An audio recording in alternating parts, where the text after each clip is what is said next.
নমস্কার।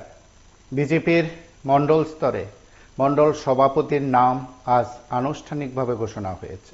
হয়তো আপনারা অনেকেই আছেন ইতিমধ্যে বেশ কয়েকটি মণ্ডলে কে মণ্ডল সভাপতি হবেন সাংগঠনিক নিয়মের ভিত্তিতে আপনারা হয়তো জেনে গেছেন। আজ আনুষ্ঠানিকভাবে জানলেন এবং অনেক জায়গায় নতুনভাবে জানলেন যে তিনি মণ্ডল সভাপতি হয়েছে এবং বেশ কয়েক মাস ধরে এটা খুব চর্চিত বিষয় ছিল।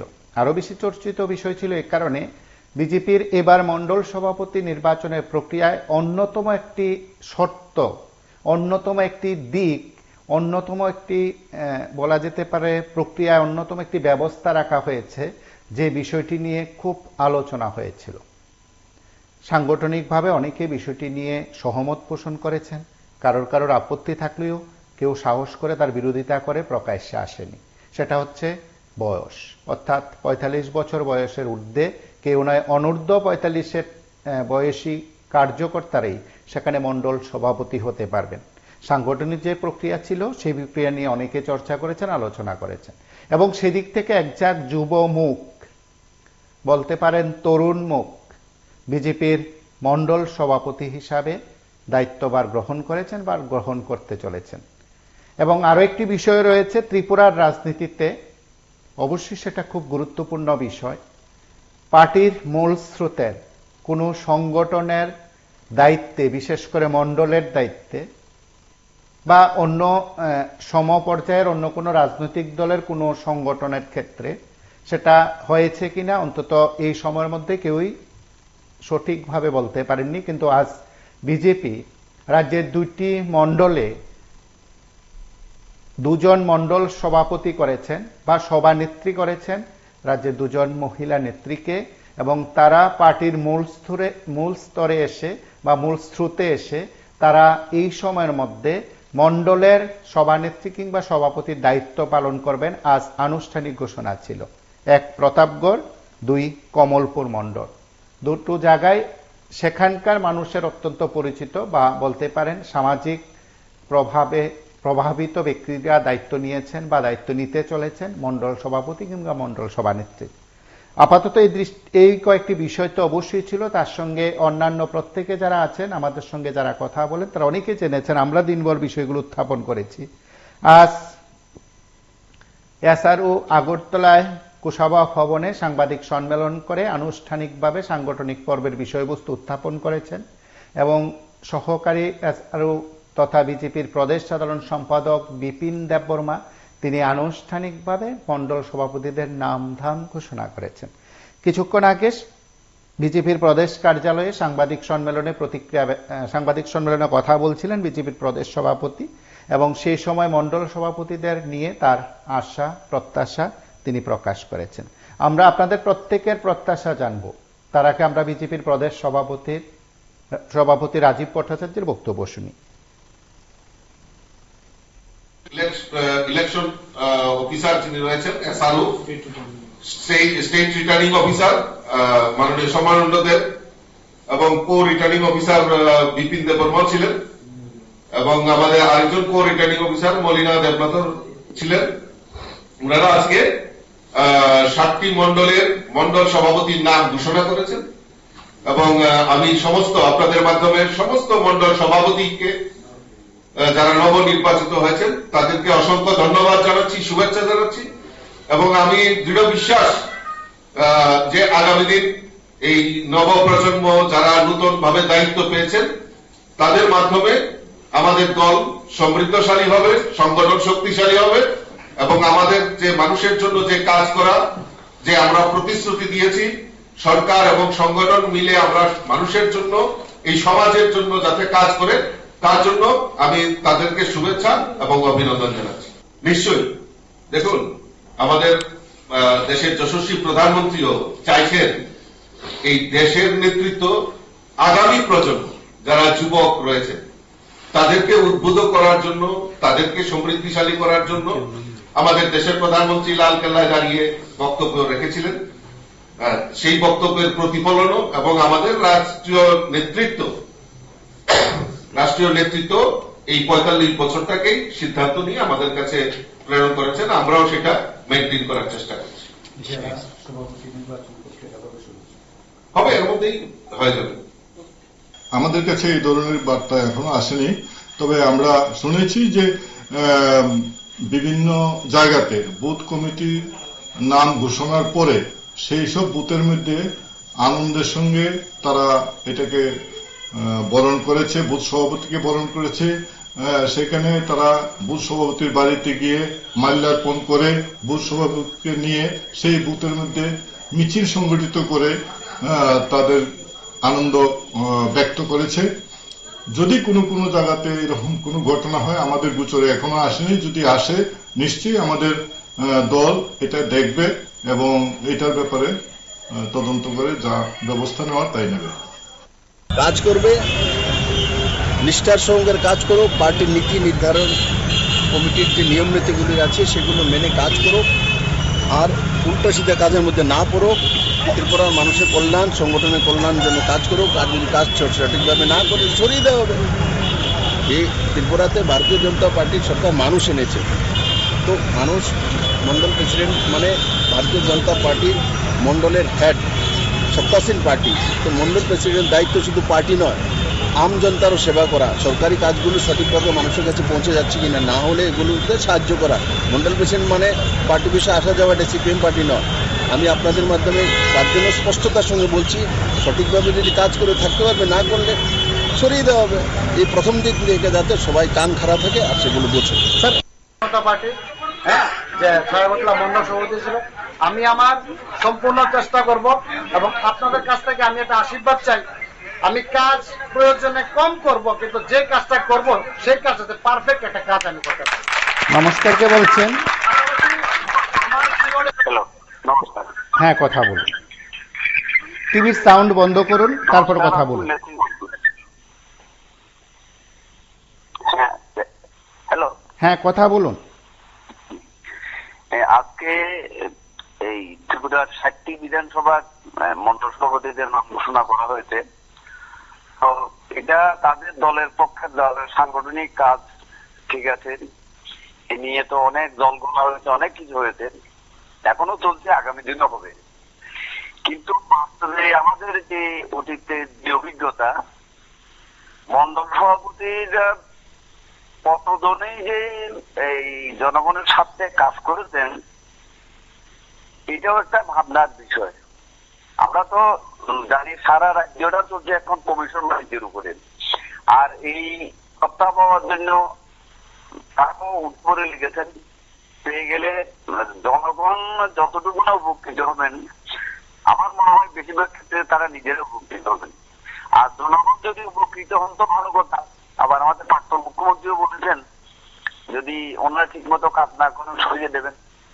তো আমরা সে প্রত্যাশায় আছি আর কি, যে এখনকার যারা নতুন মন্ডল সভাপতি হয়েছেন ওনারা একদম ত্রিপুরাকে দ্রুত গতিতে এগিয়ে নিয়ে যাবেন, এটাই হয়তো আমরা প্রত্যাশা করতেছি। এটা আমার বক্তব্য। নমস্কার, ধন্যবাদ।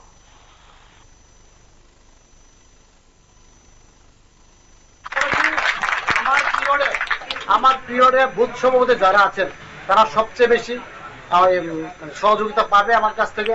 নমস্কার, কে বলছেন? একটা বিধানসভা থেকে বলছি, আজকে 60টা বিধানসভা কেন্দ্রের মন্ডল সভাপতির মনোনীত ঘোষণা করেছেন ভারতীয় জনতা পার্টি। কারণ পার্টি তাদের সাংগঠনিক বিষয়।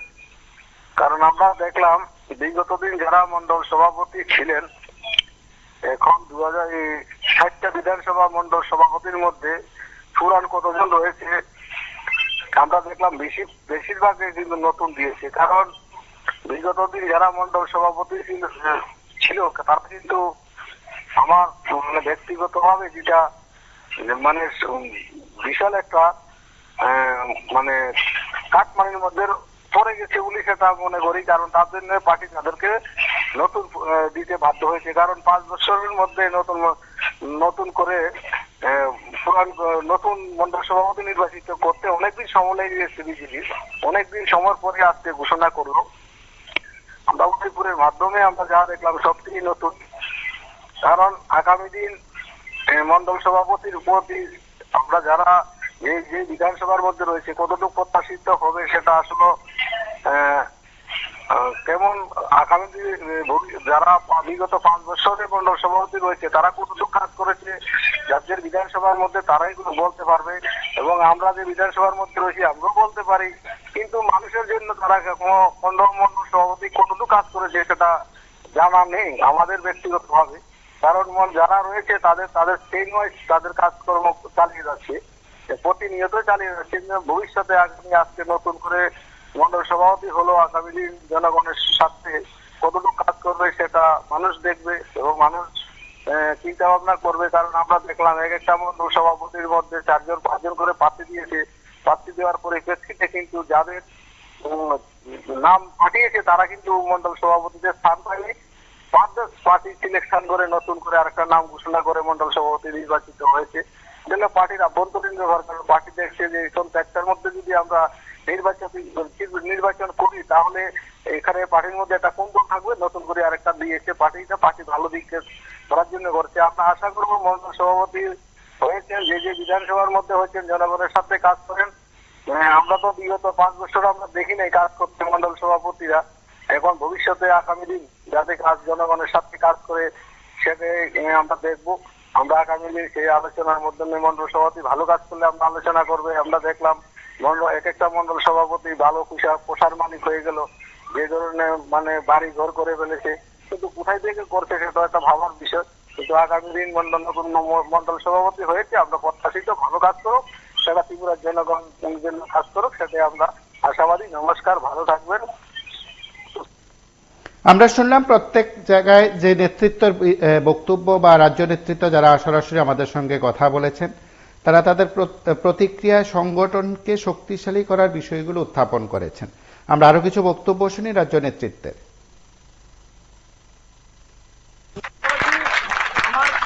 এটা বিধানসভার সবচেয়ে বড়, যদি বিধানসভা জিতায় তো নির্বাচনে দেখা যায় শুধু বুথ সভাপতিরা একমাত্র কাজ করেন, সকাল দুপুর বিকাল রাত্র সারা দিন কাজ করেন বুথের ব্যাপারটা। বুথ সভাপতি আমি বিগত দিনে লক্ষ্য করেছি, বর্তমানও বলছি, যদি কোনো জয়নিং থাকে বুথ সভাপতিকে জানিয়ে, আমি আগ্রহ রাখবো সবার কাছে বুথ সভাপতিকে জানিয়ে বুথের মধ্যে যাতে জয়নিং করানো হয়। কারণ অনেকে বুথ সভাপতি না জানিয়ে বিভিন্ন জায়গায় জয়েন করে, এতে বুথ সভাপতির মনে কষ্ট হয়। এটা কাউকে বলা যায় না, কিন্তু এটা আমরাও বুঝি যে বিভিন্ন সময় বিভিন্ন লোক বিভিন্ন জায়গায় জয়েনিং করে। তো মোদীজির নেতৃত্বে যে বিকাশ ভারত চলছে, ওই বিকাশ ভারতের সঙ্গে আমরা সাথে কিভাবে গঠন করা যায়, শুধু মোদীজির একার কাজ না, আমাদের প্রত্যেকটা ভারতবর্ষের প্রত্যেকটা নাগরিকের কাজ। সবাই মোদীজির কাঁধে কাঁধ মিলিয়ে কাজটাকে কেমনে সফল এবং সুসংগঠিত করা যায়, সবাই আমরা কাজটা করবো, চেষ্টা আমরা চালিয়ে যাবো। এই কথা আজ বেশি কিছু বলবো না। আজকে আনন্দের দিন আমার জন্য। আবার আমি দেখেছি হিরালদ আপ্রাণ সহায়তা মন্ডলটাকে কিভাবে সুসজ্জিত সংঘবদ্ধ করা যায়। হিরালদ যথেষ্ট চেষ্টা করেছে এবং অনেকটা অংশে উনি সফল হয়েছেন। হিরালদা যে কাজটা আছে এই কাজটা যদি আমি আগামী দিন আরো ভালোভাবে করতে পারি সবাইকে নিয়ে। রাজনীতিবিদে একটা জিনিস বলি, রাজনীতিবিদে যত বড় ফ্যামিলি তত সুখী ফ্যামিলি, আর পরিবারের দিক দিয়ে যত ছোট ফ্যামিলি তত সুখী ফ্যামিলি। তা আমি চাই আমাদের ফ্যামিলিটা আরো বড় হোক, সবাইকে কাজ করতে পারে আগামী দিন। 28 নির্বাচনে আমি একটা কথা বলে রাখি, আমাদের কাছে কর্পোরেটরগণ আছে, আমাদের কাছে এখানে বিধায়িকা নেই। আমি চাইবো আগামী দিনে আমরা এখানে এমএলএ পাই, আমরা যদি একটা বিধায়ক পাই, যাতে আমরা সবাই কাজ আমরা সম্পূর্ণ করতে পারি। এই কথা বলে আমি আমার ক্ষুদ্র আলোচনা বিরাম নিচ্ছি। অবশ্যই আমি প্রথমেই ধন্যবাদ জানাবো রাজ্য সভাপতি থেকে শুরু করে আমাদের প্রদেশ নেতৃত্ব সবাইকে। সেই সঙ্গে অবশ্যই আমি ধন্যবাদ দেব আমাদের বিশালগড়ের জনপ্রিয় বিধায়ক শ্রী সুশান্ত দেব মহোদয়কে, যিনি আমার উপর আস্থা রেখেছেন, বিশ্বাস রেখেছেন। নমস্কার, কে বলছেন? মন্ডলের প্রত্যেকটা বুথ সভাপতি থেকে প্রত্যেকটা কার্যকর্তা। হ্যাঁ বলুন। বলছি মন্ডল সভাপতি আপনাদের প্রত্যাশা তো আমাদের হয়েই গেছে। আগে যারা সভাপতি ছিল আপনাদের কাগজে দেখেছি তারা নেশার সাথে যুক্ত, দালালির সাথে যুক্ত, তাদের উন্নতি হয়েছে। এখন আবার নতুন করে পুরনো ভাবপন্থী কায়দায় আবার তারা নতুন করে কিছু মন্ডল সভাপতি করেছেন। এখন তারা আগামী নির্বাচন পর্যন্ত তারা নিজেদের জন্য আমার সম্পূর্ণ হবে, সেটা আমরা দেখবো। আপনাদের কাগজেও দেখবো, আপনারা কাগজে তুলে ধরবেন, আপনারা টিভি চ্যানেলও দেখবো। আমিও দেখেছি যে এগুলির সাথে যুক্ত হয়ে তারা ভবিষ্যৎ তাদের উজ্জ্বল হয়ে গেছে। এখন একটা পার্টি আবার নতুন করে এটা বামপন্থী সময়ও এরকমই হতো। তো এটা আমরা এখন প্রত্যাশা এটাই যে এখন তাদের উন্নতিটা হবে, দাদাগিরি করবে আর দালালি নেশা কারবারি সবকিছু চলতে থাকবে। স্বরাষ্ট্রমন্ত্রী যত বেশি বলে যাক এতে বললেও কিছু হবে না, কারণ এখানে সবকিছু তারাই পরিচালনা আছে। তো এটা আমাদের প্রত্যাশা রইল, দেখা যাক ওরা নেশা মুক্ত ত্রিপুরা করতে পারে কিনা, এই 60টা বিধানসভায় তারা দায়িত্ব নিয়ে এই কাজটা করতে পারে কিনা, যুব সমাজকে বাঁচাতে পারে কিনা, এটাই আমাদের প্রত্যাশা রইল। আর অন্য কিছু প্রত্যাশা না, এই জিনিসটা অন্তত করে দেখা যে আমরা 60টা বিধানসভায় আমরা এই কাজটা করতে পেরেছি, আমরা স্বরাষ্ট্রমন্ত্রী অমিত শাহজির কথা আমরা রাখতে পেরেছি এবং মুখ্যমন্ত্রী সংসদ উনিও ছিলেন সমস্ত ত্রিপুরা গড়ার জন্য, কিন্তু উনি পারেননি। আমরা চাই যে এখন তারা এটা অন্তত যুব সমাজকে বাঁচিয়ে রাখুন, এটাই আমাদের প্রত্যাশা।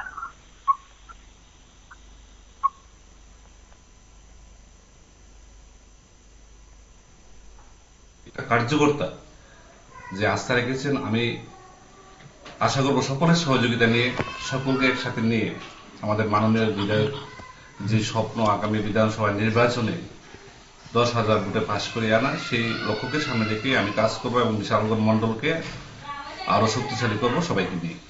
প্রথম উদ্দেশ্য আপনার কি থাকবে যদি এটা প্রথম কাজ করেন? আমার প্রথম উদ্দেশ্য এটি থাকবো, সংগঠনকে শক্তিশালী করা। বিশালগড় মন্ডল যে সংগঠন রয়েছে শক্তিশালী, এখনো শক্তিশালী সংগঠন, এটাকে আরো কিভাবে শক্তিশালী করা যায় প্রত্যেককে সঙ্গে নিয়ে, সেই উদ্দেশ্যে আমি প্রথম কাজটি করব। বিশালগড়বাসী একজন এরকম দক্ষ ব্যক্তিকে পেয়ে খুবই আপ্লুত, কি বলবেন বিশালগড়বাসীর জন্য? এটা প্রত্যেকটা কার্যকর্তার আশীর্বাদ। আমি কাজ করার যে সুযোগ পেয়েছি, সবাইকে সঙ্গে নিয়ে কাজ করেছি এবং মাননীয় বিধায়কের পরামর্শে, বিধায়ক একজন ভালো দক্ষ সংগঠক, ওনার কাছ থেকে অনেক কিছু শিখতে পেরেছি। ওনার পাশে ছিলাম, ওনার কাছাকাছি ছিলাম, কাজ করার সুযোগ হয়েছে। মাননীয় বিধায়ক থেকে আমি অনেক কিছু শিখেছি। আগামী দিনেও মাননীয় বিধায়কের পরামর্শে আমি বিশালগড় মন্ডলের সংগঠনকে আরো শক্তিশালী করব। নতুন সভাপতি হিসেবে আপনি দায়িত্ব পেয়েছেন চরিলাম মন্ডলের, কেমন লাগছে? ভালোই লাগছে। আমি সভাপতি ছিলাম আগে 2 বছর, 17 থেকে 19। দল আমার মনে করেছে, তার জন্য আমার দায়িত্ব দিয়েছে এবং দায়িত্ব সমস্ত কার্যকর্তাকে নিয়ে চরিলামকে আবার শ্রেষ্ঠ চরিলামের পরিণত করার চেষ্টা করবো। দলীয়ভাবে এবং সাংগঠনিকভাবে প্রথমত কোন কোন বিষয়গুলিকে গুরুত্ব দেওয়া হবে আপনার দৃষ্টিভঙ্গিতে? এটা এখন আমাদের তো সামনে জেলা নির্বাচন, তারপর আমাদের স্টেট নির্বাচন, তারপরে মিলেমিশে কাজ হবে। যে বার্তা স্টেট টু জেলাতে আসবে, জেলা আমাদের যে বার্তা দেবে সেই মোতাবেকই আমরা কাজ করবো। জিষ্ণুবাবুর অপরন্ত কাজগুলোকে এগিয়ে নেওয়ার জন্য আপনারা? নিশ্চয়ই। আমি ওনাকে মিস করেছি, ওনার সঙ্গে কথা হয়েছে, উনি আমাকে কংগ্রেচুলেশন জানিয়েছেন। আজকে স্যারকে আমি খুব মিস করছি। স্যার হয়তো আমাদের মাঝে থাকলে আমারও আজকে মনটা অনেক ভালো লাগবে। Thank you. নমস্কার, আমি বিপুল মজুমদার। আজকে আমাদের প্রদেশ কার্যালয় থেকে প্রেস বিবৃতির মাধ্যমে আমাদের সারা ত্রিপুরা 60টা বিধানসভার 60 জন মন্ডল সভাপতি নাম ঘোষণা হয়। তার সাথে আমি 23 ধনপুরের মন্ডল সভাপতি বিপুল মজুমদার। আমার লক্ষ্য এটাই থাকবে, আমাদের পার্টির ঊর্ধ্বতম কর্তৃপক্ষ আমাদেরকে যে নির্দেশ দেয় সেই নির্দেশ প্রত্যেকটা ভোটে পর্যন্ত পৌঁছানোর দায়িত্ব থাকবে আমার। আর কি থাকবে? আর থাকবে এই বিধানসভা একটা গৌরবের বিধানসভা। এখানে আমাদের প্রিয় দিদি প্রতিমা ভৌমিকের জন্মভূমি, এখানে আমার প্রিয় এমএলএ বিন্দু দেবনাথ মহাশয়ের জন্মভূমি, এখানে আমাদের মন্ডলের অভিজ্ঞ কার্যকর্তাদের দ্বারা ওনাদের নির্দেশ অনুসারে আমি প্রত্যেকটা ভোটে প্রত্যেকটা মানুষের সাথে যোগাযোগ করব এবং এই ধনপুর মন্ডলকে আমরা ত্রিপুরার একটা শ্রেষ্ঠ মন্ডল করব এবং এক ত্রিপুরার শ্রেষ্ঠ ত্রিপুরা করার জন্য যা যা প্রয়োজন আমরা প্রত্যেকটা কাজ আমরা সবাই মিলে একসাথে করব। আমাদের মধ্যে সব ভারতীয় জনতা পার্টির একনিষ্ঠ কার্যকর্তারা সব একসাথে কাজ করবে। প্রথমে আমি আপনাদের সবাইকে নমস্কার জানাই। আপনারা ইতিমধ্যে অবগত হয়েছেন যে ত্রিপুরা প্রদেশ কমিটি, বিজেপি ত্রিপুরা প্রদেশ কমিটির পক্ষ থেকে আমাদের সতীশকুমাই যে মণ্ডল, এই মণ্ডলের মণ্ডল সভাপতি হিসেবে আমাকে নিযুক্ত দিয়েছে। তো আমি প্রথমে আপনাদের কাছে একটা আবেদন করব যে 25 কয়েক বিধানসভা কেন্দ্রে আমার দলের কাজ করতে গিয়ে আমি প্রথমে আপনাদের সাহায্য সহযোগিতা কামনা করি। আপনারা আমাদেরকে সাহায্য সহযোগিতা কামনা করুন। আমাকে দল দায়িত্ব দিয়েছে, আপনারা জানেন। আমার প্রথম যে কাজটা হবে, আমি সবাইকে নিয়ে আমি কাজ করতে চাই। আপনারা জানেন যে দুইটা বিধানসভা 2018 এবং 2023 দুইটা বিধানসভা নির্বাচন আমরা পরপর এখানে পরাজিত হয়েছি। আমাদের চেষ্টা থাকবে সবাইকে নিয়ে আমরা যে 2028 যে বিধানসভা নির্বাচন হবে, এই নির্বাচনে আমরা এটাই হবে আমার প্রথম এবং প্রধান লক্ষ্য। এক্ষেত্রে আপনাদের প্রত্যেকের সাহায্য সহযোগিতা আমি কামনা করি। আমাদের ভারতীয় জনতা পার্টির কার্যকর্তা সবাইকে শুভেচ্ছা জানাই। আমরা নবনির্বাচিত আমাদের আজকের মন্ডল সভাপতি পিন্টু ঘোষকে পেয়েছি। আমরা চাই পিন্টু ঘোষের নেতৃত্বে আগামী দিন আমাদের এখানে প্রবীণ এবং নবীন সবাইকে নিয়ে সংগঠন মজবুত হবে।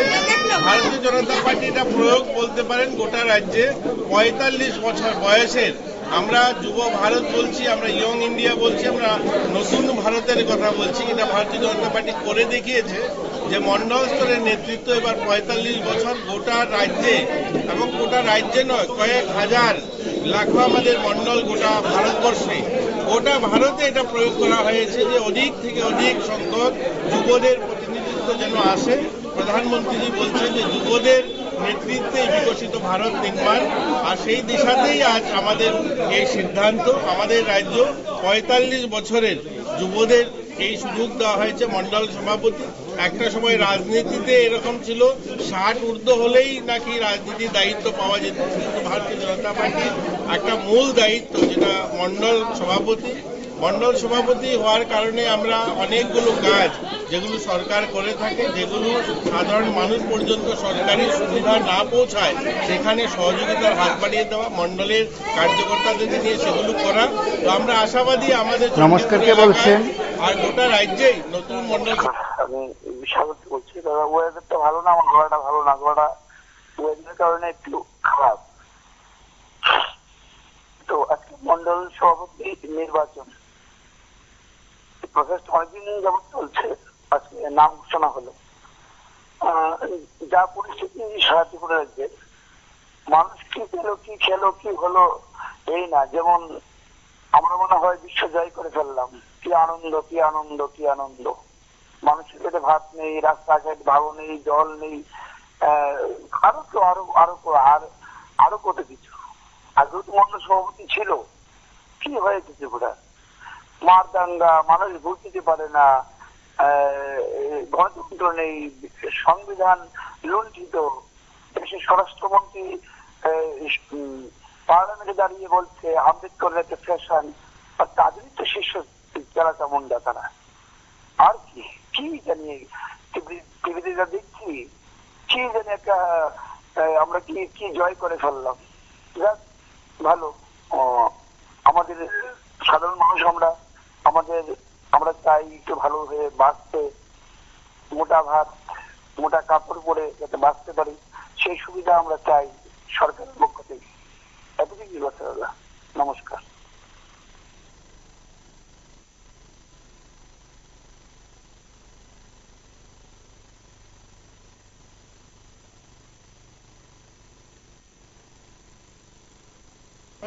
নতুন মন্ডল সভাপতি যারা হয়েছেন তাদের নেতৃত্বে সংগঠন আরো শক্তিশালী হবে, আরো আমরা দ্রুত গতিতে মানুষের যে সেবা, মানুষের আশা আকাঙ্ক্ষা, সেগুলো আমরা পূরণ করতে পারব। ধন্যবাদ। আজকে সারা ত্রিপুরা রাজ্যে খুশির হাওয়া বইছে। তার সঙ্গে আমাদের এই 29 কৃষ্ণপুর মন্ডলেও আমরা নতুন মন্ডল প্রেসিডেন্ট পেয়েছি।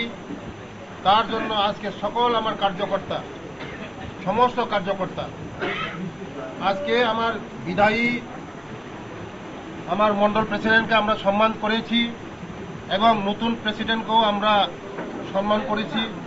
সবাই মিলে আজকে মণ্ডলে উপস্থিত হয়ে আমাদের নতুন মণ্ডল প্রেসিডেন্ট ধনঞ্জয় দাসকে আমরা স্বাগতম জানাই এবং আগামী দিন আমাদের এই রাজ্যের জন্য এবং এই কৃষ্ণপুরের জন্য দলকে মজবুত করার স্বার্থে এবং এই কৃষ্ণপুরকে আরও শক্তিশালী করার স্বার্থে আগামী দিন ভালো কাজ করবে। আমরা সবাই একসঙ্গে ধনঞ্জয় বাবুকে আমরা সহযোগিতা করব। আমাদের এই রাজ্যের সঙ্গে সঙ্গে কৃষ্ণপুরের যেন আমাদের আরও মজবুত সংগঠন মজবুত হয়, তার জন্য আজকে এই বৈঠক। এবং সকলকে ধন্যবাদ এবং সারা ত্রিপুরা রাজ্যের বাসীকে ধন্যবাদ এবং বিশেষ করে আমি ধন্যবাদ জানাই আমাদের জনপ্রিয় মুখ্যমন্ত্রী প্রফেসর ডক্টর মানিক সাহাজিকে এবং ধন্যবাদ জানাই আমাদের রাজ্যের প্রেসিডেন্ট রাজীব ভট্টাচার্যকে। ওদের সহযোগিতায় আজকে নতুন মণ্ডল প্রেসিডেন্ট হয়েছে এবং রাজীব ভট্টাচার্যের নেতৃত্বে আজকে মণ্ডলগুলি ঘোষণা হয়েছে, তার জন্য সকলকে আমি ধন্যবাদ জানাই। নমস্কার। আমি বিপুল ভৌমিক, 39 মনোমণ্ডলের নবনিযুক্ত সভাপতি। আমি ধন্যবাদ জানাই আপনাদের চ্যানেল PB24-কে। আমি ধন্যবাদ জানাবো আমাদের প্রদেশ সভাপতি শ্রদ্ধেয় রাজীব ভট্টাচার্যজি, প্রফেসর ডক্টর মানিক শাহ মুখ্যমন্ত্রীকে। আমি ধন্যবাদ জানাবো আমাদের প্রদেশ যুব মোর্চার সভাপতি এবং আমাদের মাননীয় দক্ষিণ জেলার যিনি সভাপতি রয়েছেন দীপক দত্ত মহোদয় এবং আমাদের বিধানসভার সম্মানিত বিধায়ক মাইলাফ মহোদয়কে। আমি যে কাজগুলো আমাদের বাকি রয়েছে সাংগঠনিক ক্ষেত্রে, প্রশাসনিক ক্ষেত্রে, সর্বস্তরের মানুষের উন্নয়নের জন্য, সংগঠনকে শক্তিশালী করার জন্য আমি কাজ করতে চাই। আমি সবার 39 মনোমণ্ডল এলাকার প্রত্যেকটা যারা সিনিয়র কার্যকর্তা রয়েছেন, যারা সাধারণ মানুষ রয়েছেন, প্রত্যেকের কাছে আমি আবেদন জানাবো আমরা সবাই মিলে ঐক্যবদ্ধ হয়ে আমাদের এই বিধানসভাটাকে আমরা উন্নয়ন করতে চাই, সাংগঠনিকভাবে শক্তিশালী করতে চাই। নমস্কার। অ্যাকচুয়ালি ভারতীয় জনতা পার্টি দলই সর্বোপরি। দল আজকে আমাকে দায়িত্ব দিয়েছে সাবরুম মণ্ডলের সভাপতি হিসাবে। এর আগেও আমি প্রায় 60টা বিধানসভার মধ্যে প্রায় 15টার বিধানসভায় আমি বিস্তারের কাজ করেছি। এছাড়াও আমি বিভিন্ন বিধানসভা নির্বাচনে বিস্তারের কাজ করেছি এবং বাই ইলেকশনেও কাজ করেছি এবং বর্তমানে যুব মোর্চা, কিছুদিন আগেও যুব মোর্চার স্টেট সেক্রেটারি ছিলাম।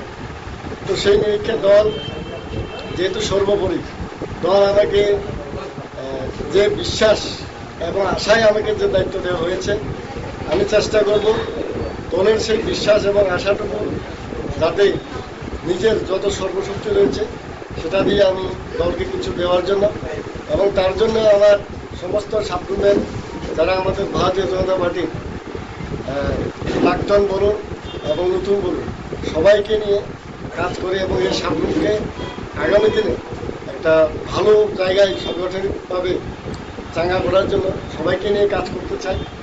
এইটুকু আমি বলতে চাই। আপনারা শুনলেন বিভিন্ন জায়গার মণ্ডল সভাপতি যারা হয়েছেন তাদের প্রতিক্রিয়া। বেশ কয়েকটি জায়গা থেকে আমরা সরাসরি প্রতিক্রিয়া শুনেছি। তার পাশাপাশি দিনভর আমরা অনেকের প্রতিক্রিয়া আমাদের এই স্টুডিও থেকে আমরা প্রতিক্রিয়া জেনেছি টেলিফোনে এবং অনেকেই তার প্রতিক্রিয়ায় বলেছেন যে তাদের মূল কাজ হচ্ছে সাংগঠনিক শক্তি বৃদ্ধি, একতা এবং যারা আছেন দলে থেকেও দূরে আছেন তাদের প্রত্যেককে নিয়ে চলতে চান ইত্যাদি ইত্যাদি বিষয়গুলো। আমরা বিজেপির প্রদেশ কার্যালয়েও নেতৃত্বে সাংগঠনিক পর্বের ব্যাখ্যা দিয়েছেন এবং বিজেপির প্রদেশ সভাপতি আশা প্রকাশ করেছেন তাদের প্রত্যেকের সহযোগিতায়, নতুন মণ্ডল সভাপতিদের সহযোগিতায় সমৃদ্ধ হবে ত্রিপুরা, সমৃদ্ধ হবে সংগঠন ইত্যাদি ইত্যাদি। আমরা আরো কিছু বক্তব্য শ্রী নেতৃত্বে। আপনারা শুনেছেন যে আমাদের সারা ভারতবর্ষের সঙ্গে আমাদের রাজ্যেও সাংগঠনিক পর্বের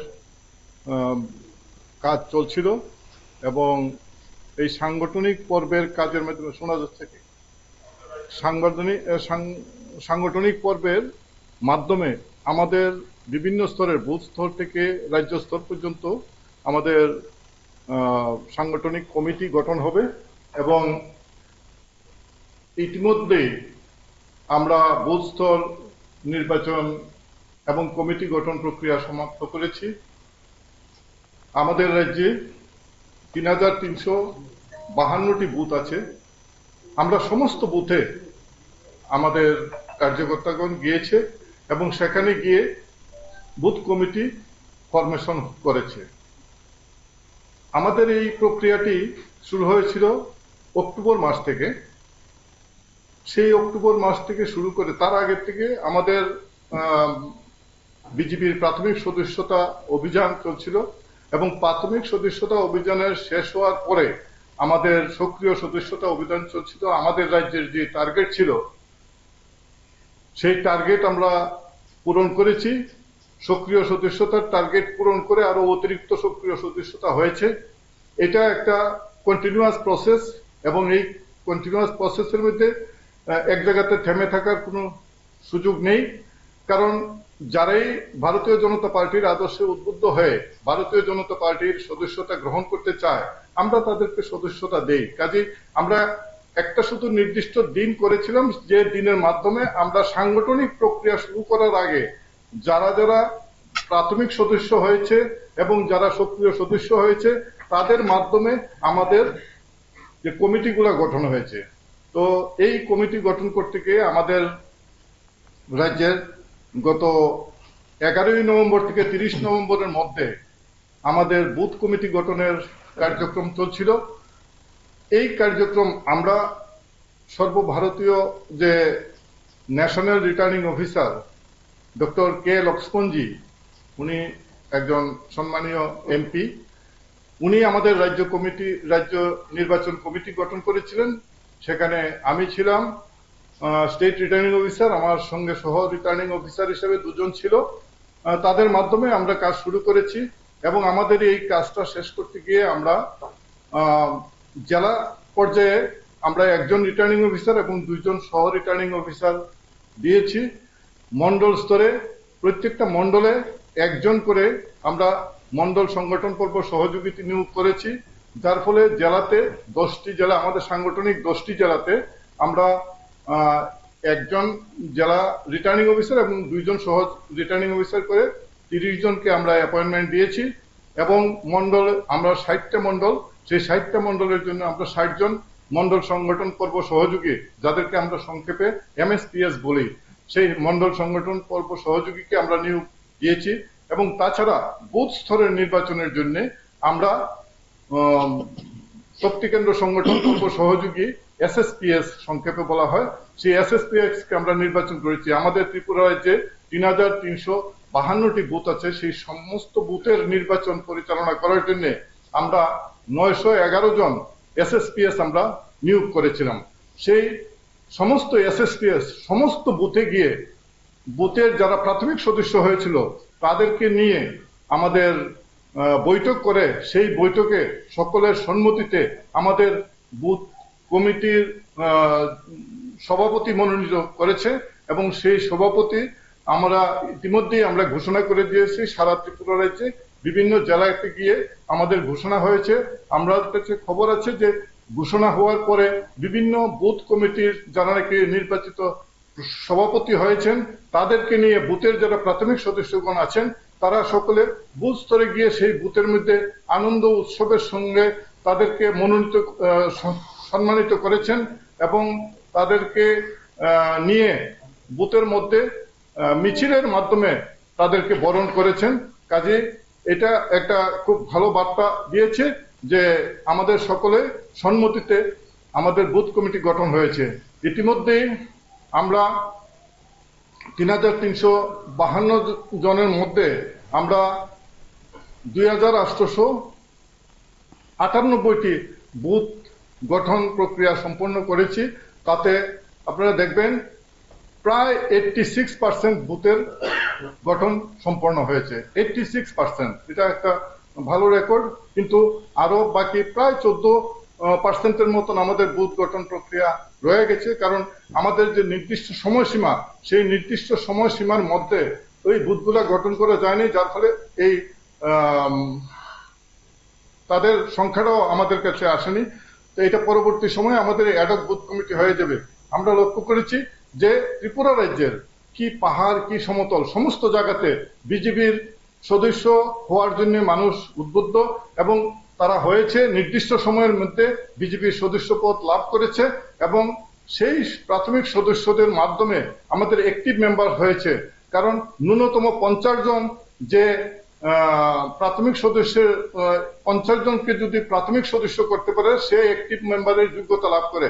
তো আমরা লক্ষ্য করেছি কেউ কেউ আরো অনেক বেশি প্রাথমিক সদস্য করে ফেলেছে, যার ফলে আমাদের রাজ্যে সারা ভারতবর্ষের মধ্যে যে পরিসংখ্যান আছে সেই পরিসংখ্যানের মধ্যে ত্রিপুরা রাজ্যে অ্যাক্টিভ মেম্বারের দিকে প্রথম স্থান লাভ করেছে। আমাদের প্রতি বুথে ন্যূনতম 3.1% সক্রিয় সদস্য হয়েছে, যার ফলে এটাও একটা খুব উল্লেখযোগ্য বিষয় যে সদস্য কোন বুথে আরো অনেক বেশি সদস্য হয়েছে। তাই আমরা সক্রিয় সদস্যদের মাধ্যমে আমরা গঠন করেছি আমাদের মন্ডল কমিটি। সেই মন্ডল কমিটি গঠন করতে গিয়ে আমাদের যে নির্দিষ্ট সময়সীমা আছে সেই ডিসেম্বরের 1 তারিখ থেকে 15 তারিখের মধ্যে আমাদের মন্ডল কমিটি গঠন হয়েছে এবং এই 15 তারিখের মধ্যে আমাদের মন্ডল কমিটি গঠনের কার্যক্রম শেষ করে আমরা এই বিষয়টি নিয়ে আমরা বিস্তারিত পর্যালোচনা করেছি। কারণ আপনারা জানেন যে আজকে আমরা সকলের সমন্বয়ের ভিত্তিতে আলোচনার মাধ্যমে আমরা চয়ন করেছি মন্ডল সভাপতি। এখানে আমরা লক্ষ্য করেছি যে মন্ডলের দায়িত্ব নেওয়ার জন্য অনেক কার্যকর্তা এগিয়ে আসছেন, তারা মন্ডলের দায়িত্ব নিতে চান। তারা সবার যোগ্যতা আছে, আমরা অস্বীকার করি না, যোগ্যতা আছে, কিন্তু আমরা এই যোগ্যতার একটা মানদণ্ড আমরা দিয়েছিলাম। সেই মানদণ্ডের মধ্যে যারা যারা এসছে তাদের মধ্যে থেকে আমরা চয়ন করেছি মন্ডল সভাপতি। এই মানদণ্ডের মধ্যে একটা ছিল 45 বছর বয়স সীমার মধ্যে তার মন্ডল সভাপতি হবে। তো এই যে 45 বছরের বয়স সীমা, তাছাড়া আরো অনেকগুলা বিষয় ছিল, সেই মানদণ্ডের ব্যাপারে আমরা সূক্ষ্মভাবে পর্যালোচনা করে আমরা মন্ডল সভাপতি চয়ন করেছি। সারা ত্রিপুরা রাজ্যে 60টি মন্ডলের জন্য 60 জন মন্ডল সভাপতি আমরা চয়ন করেছি। এখানে উল্লেখযোগ্য এই মন্ডল সভাপতি চয়ন করতে গিয়ে আমরা বিভিন্ন সম্প্রদায়ের যে সমাবেশ সেইটা লক্ষ্য করে আমরা মন্ডল সভাপতি নির্বাচনে আমরা বিষয়টি বিবেচনায় এনেছি, যার ফলে আমাদের ত্রিপুরা রাজ্যে মন্ডল সভাপতির মধ্যে এসটি সম্প্রদায়ের 23.3% লোক আছে। এসটি সম্প্রদায়ের মন্ডল সভাপতি। এসটি সম্প্রদায়ের মধ্যে আছে 18.3%। জেনারেলের মধ্যে আছে 36.7%। হ্যালো, হ্যাঁ, টিভি সাউন্ড বন্ধ করে কথা বলুন। হ্যাঁ বলছি, টিভি সাউন্ড বলতেছি। মন্ডল সভাপতি যে নির্বাচিত হয়েছে ওনাদের বেতনটা কত হবে, এখন ওনাদের ইনকামটা কত, আর যখন তাদের মন্ডল সভাপতি চলে যাবে তখনকার ইনকামটা কত, এটাও জানতে মানে একটু করতে যাচাই করার দরকার আছে। মন্ডল সভাপতি মানে বিশাল অঙ্কের ধন্যবাদ, মানে পরিষ্কার কথা টাকার আর কি লুটপাট।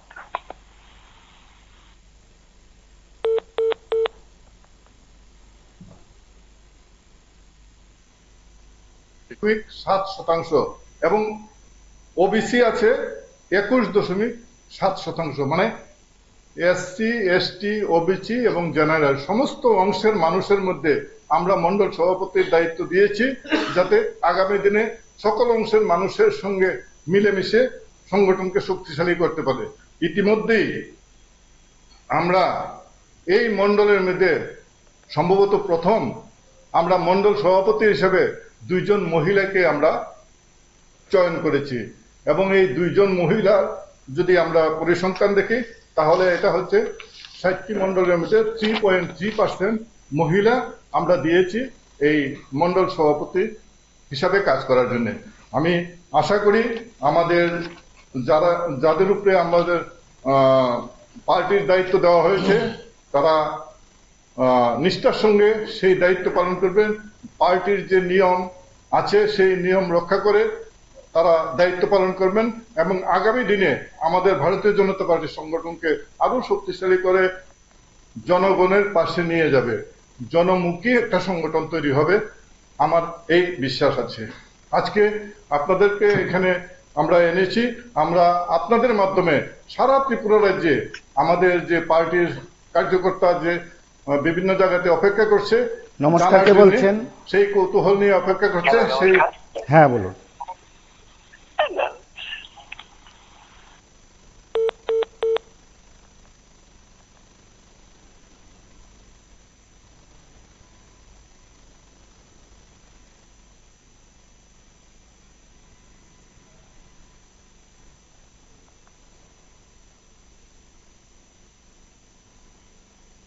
সদর রুলার নাম্বার 1 সিমনা শ্রী ইন্দ্রজিৎ দেববর্মা, 2 নমস্কার, কে বলছেন? শ্রী কার্তিক আচার্য, 3 বামুটিয়া, হ্যাঁ বলুন। শিবেন্দ্র দাস। বলছি আমাদের পুরো নাম এই মন্ডল সভাপতি, এই আমরা খুব আনন্দিত, আমরা ওনার কাজকর্ম আমরা খুব খুশি। আমাদের 28 জুনি মন্ডল আমরা খুব গর্বিত ওনাকে পেয়ে। মাননীয় মহাশয় আমি ব্যক্তিগত তরফে প্লাস আমাদের এই ভারতীয় জনতা পার্টির পক্ষ থেকে 28 জুনি মন্ডলের পক্ষ থেকে ওনাকে অনেক গভীর অভিনন্দন। আন্তর্জার সাথে আমরা কাজ করতে পেয়ে খুব আনন্দিত। আন্তর্জার সাথে আমরা পাশে আছি, আগামীতে থাকবো। নমস্কার।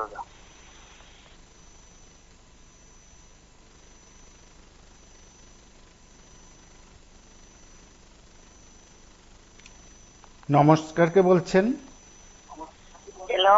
থেকে বলছি। হ্যাঁ বলুন। মন্ডল সভাপতি আজকে ঘোষণা হয়েছে না? সকালে হয়ে গেছে। আমরা আজ কথা বলছি আপনাদের প্রত্যেককে নিয়ে। আপনি টিভি সাউন্ড বন্ধ করে কথা বলুন।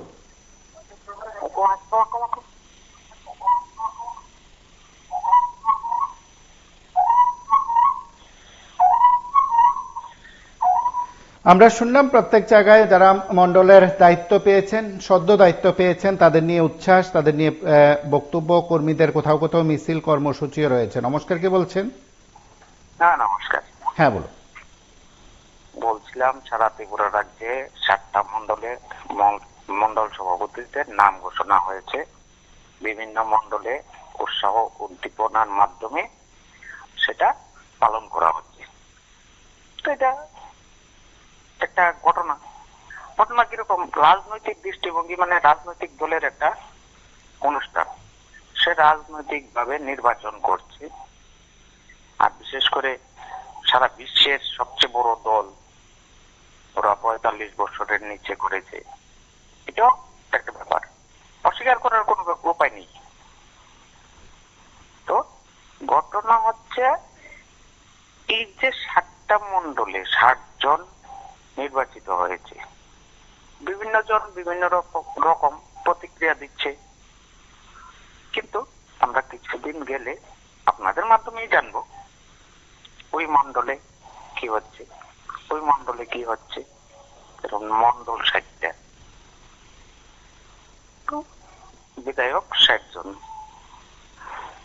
তো যাক, যেটা হোক, মন্ডল থাক, সব থাক, তবে এটা পুরোটাই রাজনৈতিক, মানে রাজনৈতিক দলের আত্মকেন্দ্রিক, নিজেদের দলের ব্যাপার। সামগ্রিক ভাবে চিন্তা করলে কোথায় অমিত ভাই সাহায্য কি করলো, দ্রব্য মূল্য সব বাইরে রয়েছে, ডাইল বাইরে রয়েছে। তুই তা 18-র আগে শুনতাম গরুর গাড়ি ধরতো, 18 পারিয়ে সেটা 24-এ সেটা মন্ডল নির্বাচন হয়েছে, 45-এর উপরে হইতে পারত না। আমরা লক্ষ্য করে যাচ্ছি, দেখি কি হয়। এটা থাকবে পৃথিবীতে, রাজনীতিতে। আমি তো রাজনীতির রর ফোটাও জানি না, যে রাজনীতি শব্দটা, এটা রর ফোটাটাও জানি না, তা আমি কিভাবে বলবো। যাক, যেটা হোক, আমরা 60টা মন্ডলের কাছে আপনাদের মাধ্যমে বলবো, আপনারা জনগণের জন্য সেবামূলক দৃষ্টিভঙ্গি নিয়ে এগিয়ে আসুন। হাতে হাত মিলিয়ে, কাঁধে কাঁধ মিলিয়ে, পায়ে পা মিলিয়ে প্রতিটা দরজায় ঘুরে ঘুরে কাজ করো, এটুকুই বললাম। নমস্কার, শুভরাত্রি। আমরা প্রত্যেক জায়গা থেকে মন্ডল সভাপতিদের প্রতিক্রিয়া শুনেছি। অবশ্যই সেখানকার কোনো জনপ্রতিনিধি যদি এই বিষয়গুলো নিয়ে প্রতিক্রিয়া ব্যক্ত করেন তাহলে আমরা তুলে ধরবো, সাধারণ মানুষের কথাও শুনবো। আপনারা চারদিকে নজর রাখবেন, নজর আপনাদেরও রাখতে হবে, শুধু পদে থাকলে নয়।